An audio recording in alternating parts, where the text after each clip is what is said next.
running. Liftoff. We have a liftoff.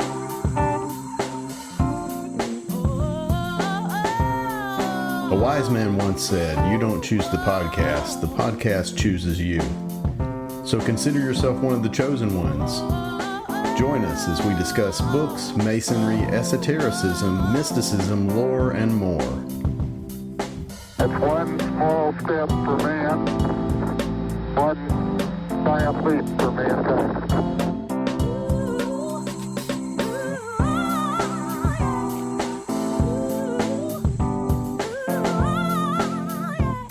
In this episode, we discuss the 21st degree, Prussian night. The night is dark, and the path is long. So join us, won't you, as we walk the way of the hermit. Tranquility Base here. The Eagle has landed. Hello, Dave. Hey, Gene, how's it going? Just enjoying my coffee. It sounds like you really are. As always, before we get started, I want to remind everyone that show notes, chapter markers, and a transcript of this and all episodes are available on our website, wayofthehermit.com. The last degree ritual was a return to Masonry's primitive purity. Gene, what is the degree ritual like this time? It's really dark and strange. What do you mean? I'd describe it as the Star Chamber meets Eyes Wide Shut world. Okay. All right, that's an exaggeration, but it's pretty bizarre. How so? The ritual's supposed to take place on a full moon night, and the only light allowed is moonlight, so it's literally dark. The ritualists are all dressed in black, with yellow gloves, and wearing masks. That is strange. What's the meaning of all this weirdness? Pike's reworking of this ritual bases it on the secret medieval German tribunal called the Vehmgericht, or Holy Vehm. What is that? Here's a quote from Ritual Monitoring Guide that describes it. In medieval Germany, the Holy Roman emperors were unable to effectively control their lands, and feudal warfare brought increasing disorder. To help control this lawlessness, there emerged in Westphalia, near the end of the 12th century, an extra-legal but efficient criminal tribunal called Vehmgericht. Combining old traditions with new legal forms and operating where ordinary territorial justice failed, they became increasingly secret after the 14th century.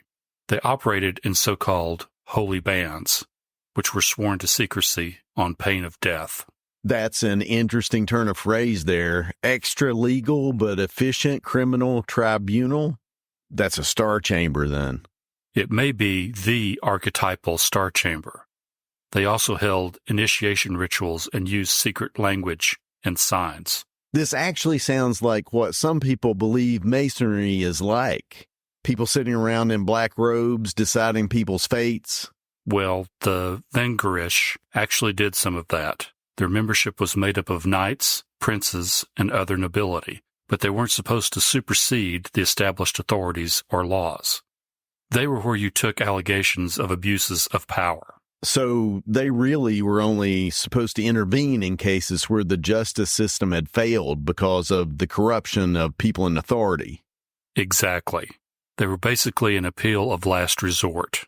Here's another quote. Accusations were made mysteriously, often by nailing a notice up to a tree, and failure to appear for trial was punished by death. The possible trial verdicts were death, banishment, or acquittal. Wow. So you said these tribunals started at the end of the 12th century? Yes, but they're most powerful in the 15th century. In theory, that all sounds good, oversight of power and justice. But it seems like that group would have the same problems. And if they did, they would need oversight. What do? Create another group to watch over them? Yeah. Who's watching the watchman? Yeah. No, that's exactly what happened. Here's a quote from A Bridge to Light. Such power placed in human hands without the protecting check of publicity and responsibility could not long exist without misuse. In the great development and extension of the association, it could not be avoided, but that unworthy individuals should be received as members who used the power coincided to them for the sole satisfaction of their revengeful and baser passions. So they started in the 12th century and were most powerful in the 15th. When did they cease to be? They mostly disappeared in the 16th century, but they actually lingered into the 1800s. The Vehmgericht were officially abolished by the King of Westphalia in 1811. That's very interesting. You said that the incorporation of the Vehmgericht was due to a reworking of this ritual by Pike. What was the earlier ritual like? The old ritual was about the building of the Tower of Babel. There's a quote by Mackey in Ritual Monitor and Guide that says that, formerly this degree was misplaced. It is an unfitting link, an unsightly interruption of the chain of the legendary symbolism, substituting Noah for Solomon and Peleg for Hiram Abiff. So is that why this degree was also called Noachite? Yes, after the patriarch Noah. The Noachites are actually a sect of Judaism that hold that Noah laid down the first laws of God, which they live by. What were those first laws? There were 7 laws. Believe in and don't blaspheme God, don't commit murder, don't engage in unlawful sex, don't steal, don't eat the flesh torn from a live animal, and establish a legal system to enforce the laws. So what does Noah have to do with the Tower of Babel? After the deluge, God made a covenant with Noah, which was to obey the 7 laws, and God promised not to destroy the world again with water, and the rainbow was the symbol of that covenant. And then after the flood, people started building the Tower of Babel. They did, and the legend of this degree was that a descendant of Noah named Peleg, or Phaleg, was the leader of the effort to build the Tower of Babel, in order to have a place that might survive another flood. Well, that puts a different spin on why the Tower of Babel was destroyed. What do you mean? The story I had heard before was that they were building a tower to reach into heaven. But this story says that they were building a tower to survive the next flood, when God had already promised that there wouldn't be one if they'd obey the laws. Oh, okay. They're showing a lack of faith by working on a plan B. Right. So Noah, the rainbow, and the Tower of Babel are from the degree ritual before Pike's revisions, and the current ritual uses the secret tribunal, the Vehmgericht. Right. And in the ritual, you as the candidate play the part of someone called Adolf the Saxon, who is said to be a brother and adept of the Rosy Cross. And you've been brought before the tribunal to plead your case. What is your case? Basically, that while you were away on a crusade defending the Holy Lands, you've been swindled out of your land by Count Reinfred and a bishop of Vienna. In the ritual, Adolf the Saxon says that, I return to find my inheritance shared between the Count and the Church, 1/2 to each, and all appeal has been denied me. To this I pledge my knightly word. So the Count and a bishop are being accused of abusing their power in order to steal your land. Correct. And a complication here is that the Count, who you're accusing, sits as one of the Freischaffen, which is what the judges of the Vehmgericht are called. Oh, wow. Yeah, the accused is one of the judges. But I think that's to reinforce that the tribunal is not above the law. Anyway, the first thing they do is swear you in, and the oath you take contains the last remaining link to the old degree mythology. So I'll read it. Do you agree and promise that you will be just and righteous, and in all things strive to emulate that patriarch from whom we take the name of Noachites, who alone, with his family, was found worthy to be saved when God destroyed mankind with the deluge? That links back to Noah. What about the Tower of Babel? The oath continues with, do you promise that you will be humble and contrite before the deity, and ever bear in mind the fate of Phaleg and his followers, who endeavored to build a tower whereby they might climb beyond the reach of another deluge and defy the omnipotence of God?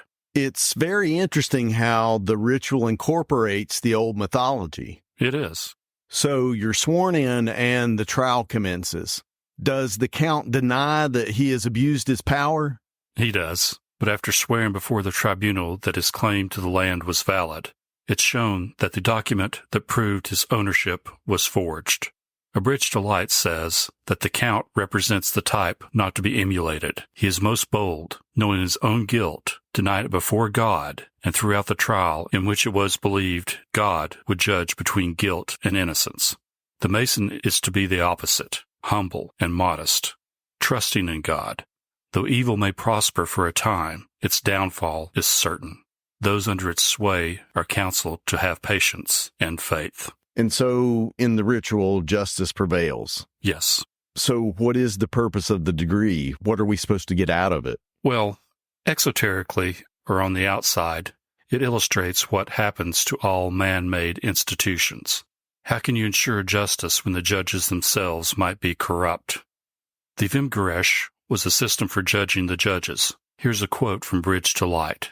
In this degree, you are to be devoted to the cause of everyone who has been wronged by the great or oppressed by the powerful, those unjustly accused, those who have suffered from bribery or corrupt judges. And the degree ritual starts off with the quote, "A free and independent judiciary is indispensable to human progress."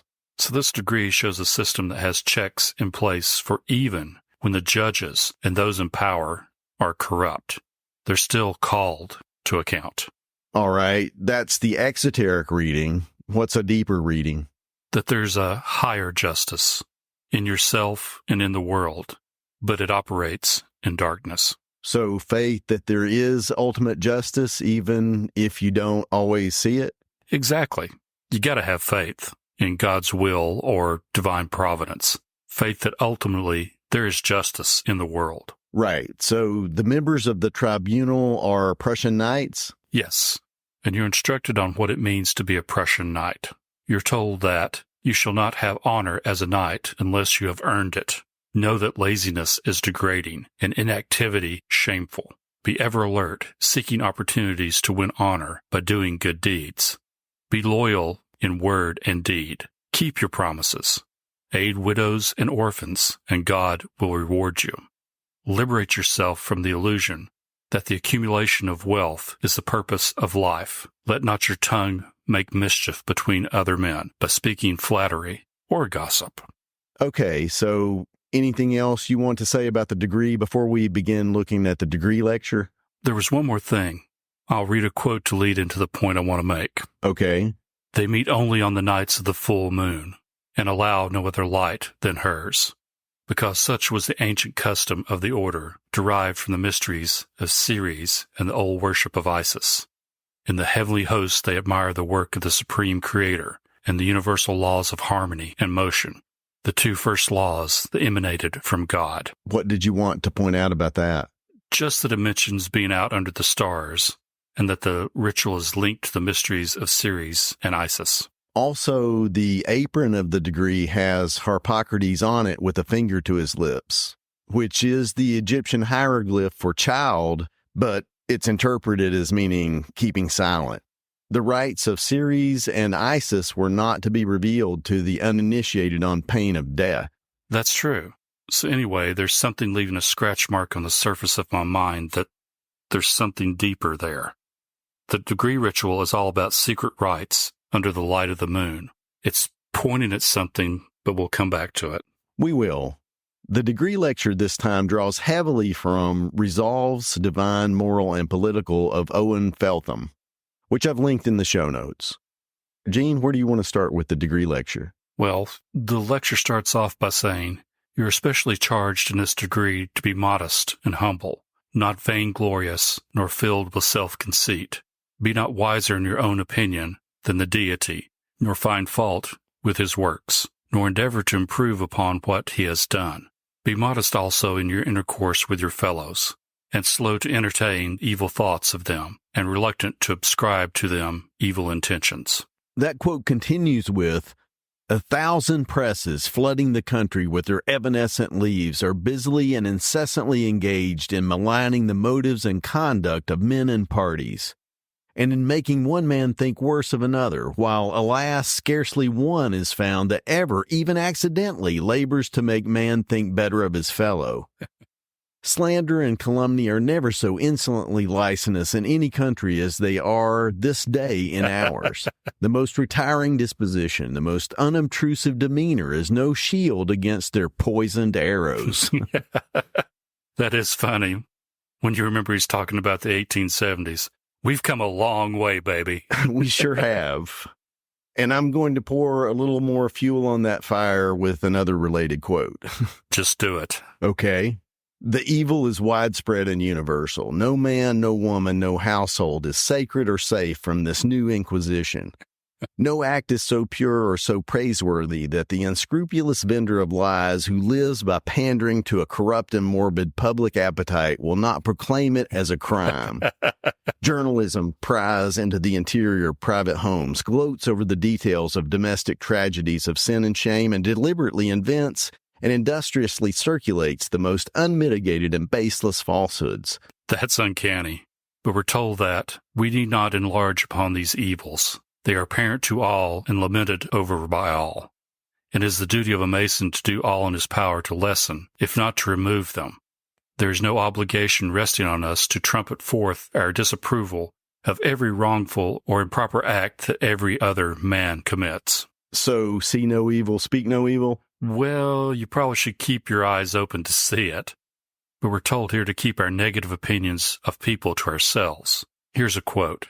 One ought, in truth, to write or speak against no other one in this world. Each man in it has enough to do, to watch and keep guard over himself.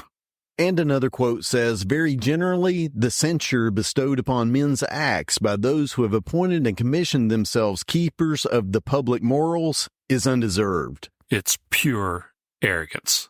And the lecture says that arrogance is a weed that ever grows on a dunghill. There is no arrogance so great as proclaiming of another man's errors and faults. And it also says that the people who pass judgment on others most easily are the least self-reflective. It is from where there is no judgment that the heaviest judgment comes, for self-examination would make all judgments charitable. So, in a nutshell, if you're talking about someone, you're supposed to focus on the positive and leave it to someone else to list all the negative because everyone has both. That's so true.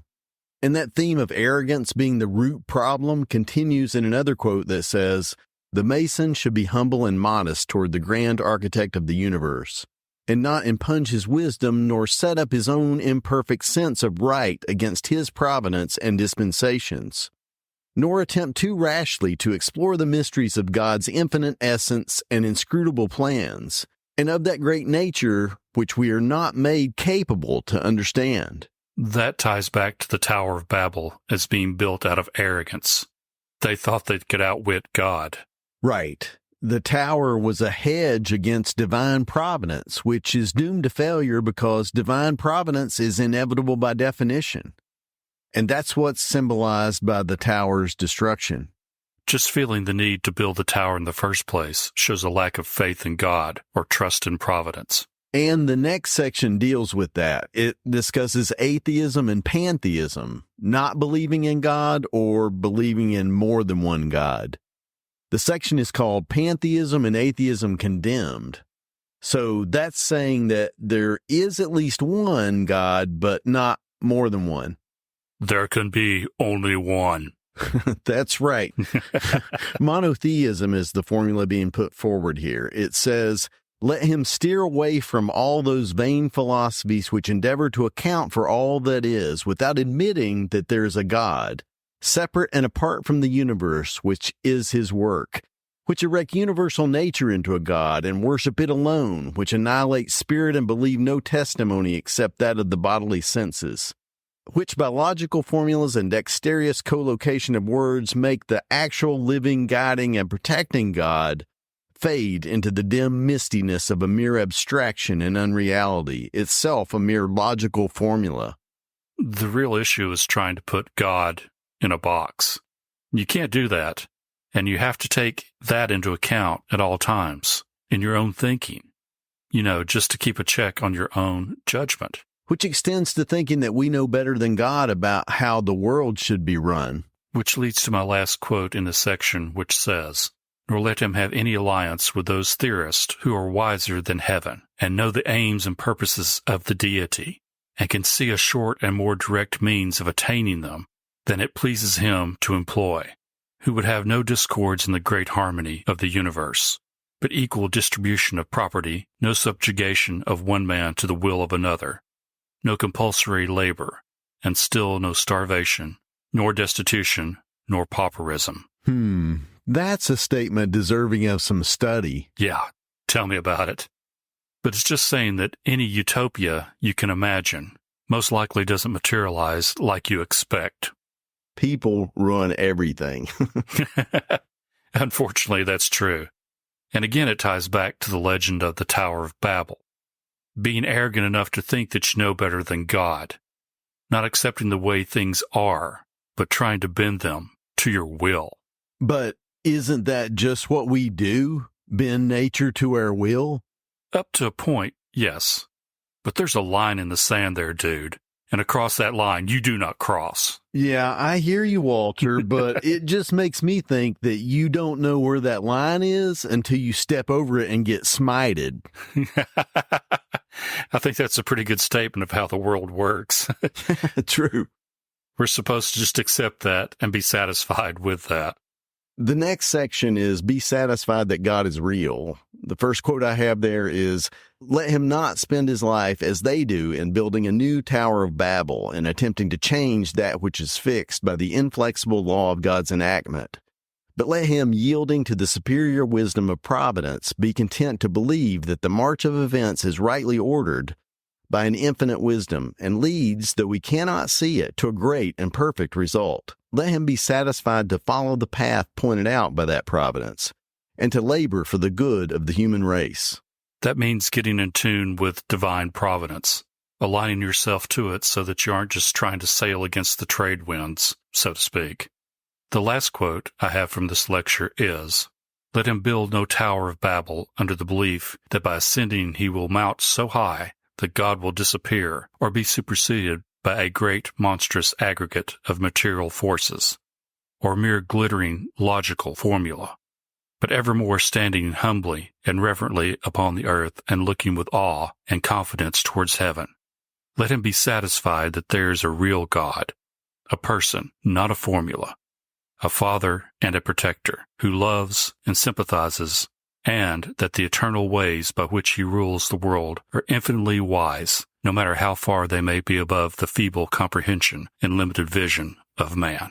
Okay, that's it for the degree lecture. It was short this time. It was, and the degree ritual was too, but it had some interesting symbols. It did, and let's talk a bit about the symbols of the degree. Where do you want to start? What about Noah and the Noachites? Do you see a link between the degree before Pike's revisions that talked about Noah and the 7 laws, and the new degree and the Holy Vehm tribunal? Well, I'd say it's the 7th law of the Noachites that says to establish a fair judicial system. You can't do that if there are abuses, and that's what the tribunal was supposed to address. That's a good point. Another thing is that the 7 laws are a prototype for the 10 commandments, later revealed to Moses. But you might say that Noah is laying down the law, really for the first time, and by that I mean writing them down. God's words written in stone, metaphorically, or I guess, according to myth, literally. Right. The first written laws which form a covenant that God puts his stamp on with the rainbow. Which makes me think of the Norse rainbow bridge and pontiff, which means bridge builder. And this is the bridge period between the pre-Diluvian and the post-Diluvian world, before and after the flood. New rules for a new world. But then they start building the Tower of Babel, which we said represents the lack of faith or lack of willingness to accept the 7 laws, coupled with arrogance. This isn't really addressed directly in the degree, but what do you think the confusion of languages represented? You know, in the Bible it says that people couldn't understand each other anymore after the Tower of Babel was destroyed. It seems like the anti-Pentecost. What do you mean by that?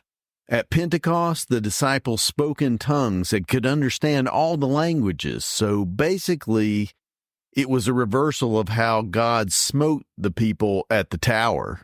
But what do you think that confusion and the Pentecostal reversal of confusion of languages symbolize? I think it's the same thing Paul is talking about in 1 Corinthians 13:12 when he says, "For now we see through a glass darkly, but then face to face.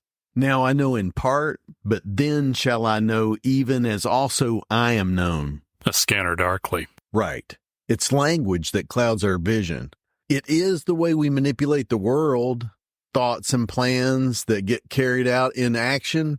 We talked about this in the last degree when we discussed Thoth as the inventor of writing, but the point here is that once you have language, you can think and plan and transmit information, which are great, but you can also lie and deceive. Yes, and also overreach. By imagining you can bend reality in ways that aren't feasible. Which means being either ignorant of the way things are or arrogant and ignoring reality. Keeping yourself in the dark or refusing to be self-reflective, which the lecture says leads to a sort of arrogance that caused the destruction of the Tower of Babel. Which brings us full circle. Speaking of being in the dark, another theme of the degree was how dark it was, the ritual being only lit by the light of the full moon. What did you see in that? The first thing is just that the Vehmgericht were basically a vigilante group. So they're doing dark things in the dark, out of the light of scrutiny. They're serving up dark justice to those that deserve it. But I started thinking about the timing of the Masonic meetings and whether they were related to the moon phases, and that led me down a rabbit hole. Where to? Well, first to the so-called moon lodges. What's a moon lodge? It's a lodge that times their meetings to coincide or to be close to the full moon. Why do they do that? The stated reason is basically a lack of electricity. It's bright outside on a full moon. That makes sense for a time before electricity, but there's also lore about the day of the full moon being significant energetically. Could be. But anyway, at the turn of the century, there were about 3,000 moon lodges in the U.S., but by the 1950s, there were only about 500, and now there's supposedly only about 129. That's very interesting. Was that the end of your rabbit hole? No, actually it wasn't. Oh, really? It forked, and the other thing I found through the black magic of Google was a bit more Stanley Kubrick-ish. Okay, I'm sitting down. Hit me. There's a Masonic lodge on the moon. I'm thinking about the movie Iron Sky right now. No, I'm being serious. Okay. Tranquility Lodge number 2000 is chartered by the Grand Lodge of Texas, and its address is the Sea of Tranquility on the moon. Hey, Tranquility Base here. The Eagle has landed. Right. It's from the intro. That's cool. So how do you join the real Moon Lodge? There's an online application form, but you have to live in Texas. Oh, man. Yeah, I know. I thought the same thing. That's too bad. So what about the jewel of the degree? It's silver with an arm and sword and the words Fiat Justitia Ruat Caelum. Let there be justice though the heavens fall. That's a very famous quote. It's used in lots of movies and books. Like where? Wikipedia says that it's used in Joseph Conrad's Heart of Darkness, in the movie JFK, in Better Call Saul, in the Amazon series The Boys, and the old TV series Hawaii Five-0. And not telling my age, but I actually remember that episode where McGarrett said it. That's weird that you would remember that. Anyway, the phrase which appears on the jewel basically means justice at all cost. That's the idea that ties together the legends of the Vehmgericht and the Noachites. The seventh law of the Noachites commanded the establishment of a system of justice. Did you want to say anything else about the jewel? I noticed that there was an alternative jewel that was gold instead of silver. It was in the shape of a triangle with an arrow pointing straight downward. That made me think of the way the Vehmgericht signify that they've meted out justice. How was that? By sticking a dagger in the ground near the body. Oh, yeah, I'm sure it does denote that. The thing I noticed about both forms of the jewel was that they both show representations of right triangles with the shape formed by the arm and sword, and the two right triangles formed by the arrow bisecting the triangle in the second form of the jewel. What did that make you think of? Just to link back to the previous degree where we discussed the 47th problem of Euclid and the Pythagorean theorem, I think the jewels are calling back to that knowledge as foundational for this degree. Like you said last time, you have to square yourself before you can judge others. Right, or your judgment will be off. The Degree Apron also shows an arm and a sword, so it has a right triangle on it too. It also has a representation of Harpocrates. And I thought that was a strange representation. What do you mean? I've never seen him represented as winged. But anyway, he's a winged child holding a key in one hand and his finger to his lips in a gesture of silence. As I said before, that posture is actually the shape of the Egyptian hieroglyph for child, but it's also obviously a gesture of hushing your own mouth, too. Right, obviously. Also, this degree was called the Masonic key at some time in the past.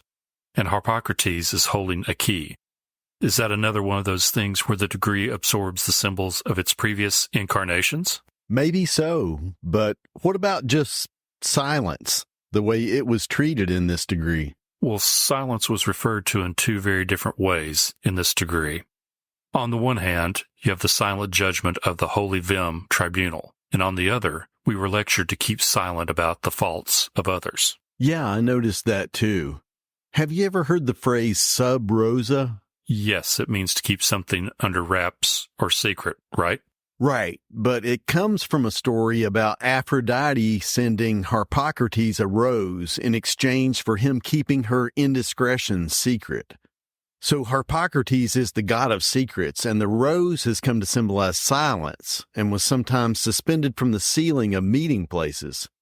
So the meetings took place sub rosa, or under the rose, implying that what's said there is supposed to remain secret. So what happens in Vegas stays in Vegas? Exactly. So what was your takeaway from the degree? Well, it was, judge not that ye be judged again. But a phrase that keeps tickling my brain was, who knows what evil lurks in the hearts of men? Only the shadow knows. What does that say to you? That there's something deep inside us that wants to see wrongs be righted. And because it's subconscious, we don't normally see how it operates, only its judgments, the dagger that sticks in our mind, if you will, especially when the judgment is about yourself.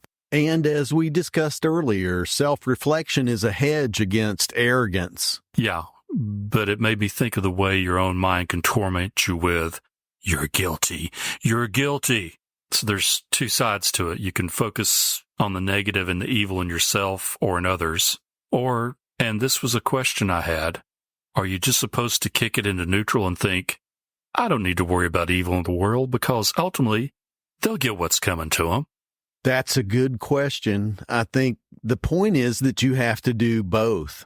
Be self-reflective, but don't cross the line in the sand into just beating yourself up all the time. Try to do good in the world, but understand that you can't fix everything. And even if you could, maybe the way you would try to fix it might even make things worse. The way I see it, it's a lifelong balancing act. It's the pillars of mercy and severity again, with you as the middle pillar trying to maintain equilibrium. What about you? What's your takeaway? Like you, I was thinking of the tribunal as something at work in us. And since it's in everyone, you see it acting in the world as a whole like an egregore. So it's the reason that you're supposed to be lenient in your judgment because it ends up being the yardstick you're defining for yourself too. Yeah, that's Matthew 7:2. With what measure ye meet, it shall be measured to you again. Exactly. And the way I think it operates is that if you judge harshly, that causes resentment. And that's a burden you have to carry with you. And the more of those you accumulate, the more baggage you have to deal with. And that's a good way to think of it. Like a weight you're carrying around but can't see. But it affects your thoughts, your feelings, and your behavior. You know, if you think about it, resentment is like a mind cancer. It grows and feeds on itself and saps your energy that could be used for something positive. But the interesting part, and the part that pertains to this degree, is that the harsh judgment you make, which is the crime, if you want to call it that, carries its own punishment. Yeah, that's cool. Do you have anything else? No, that's all I've got. All right, what are we doing next time? In our next episode, we discuss the 22nd degree, Knight Royal Axe. So, I'm David. And I'm Gene. Join us next time as we continue our exploration of Morals and Dogma, the annotated edition. As we walk the way of the hermit.